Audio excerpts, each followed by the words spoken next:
there, my friend Kylo, and I want to tell you some things about Module 3. Noticing that teaching letter recognition explicitly is very important.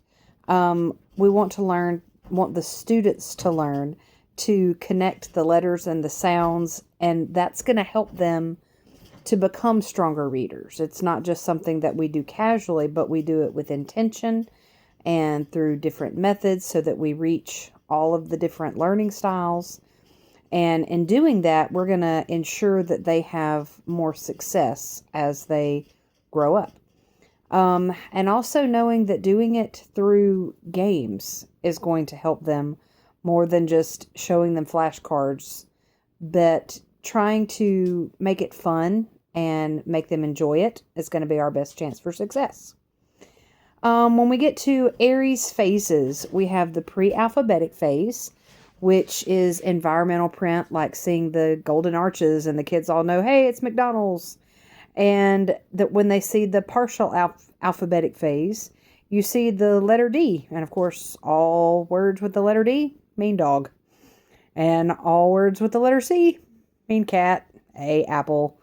And then we get to the full alphabetic phase, and we're finally starting to decode unfamiliar words. We're learning to now get into the consolidated alphabetic phase where we just recognize them. We can read them without a lot of effort. We just know what they are. Another one of the questions was about dyslexia. And that's where a child sees something in a mirror image, such as seeing the number 3 and it almost looks like a capital E, or confusing the B and the D would be the main one. I'm very familiar with this one because my son had some dyslexia tendencies as he was younger, and he struggled a lot, and he would write his numbers backwards, and he would get math problems wrong, and he would get frustrated with it. He would get spelling tests counted all 4 because he was making letters backwards, and it took a lot of training and a lot of intentionality on the teacher's part to be able to help him get over that. Plus a lot of work at home. It took a while, but now thankfully that is not as much of an issue. Then we talk about teacher-led activities for effective letter recognition. I personally like the multisensory tracing.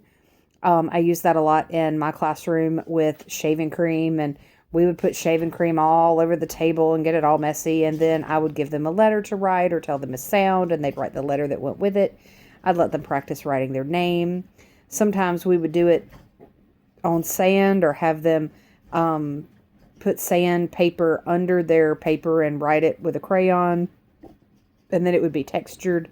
I definitely noticed that those methods not only were fun and engaging for the children, but were also, they learned more with them. More than, yet again, flashcards and just trying to find something on a worksheet. That when they're able to involve more senses, then it sticks with them more. So that's a few brief things from Module 3.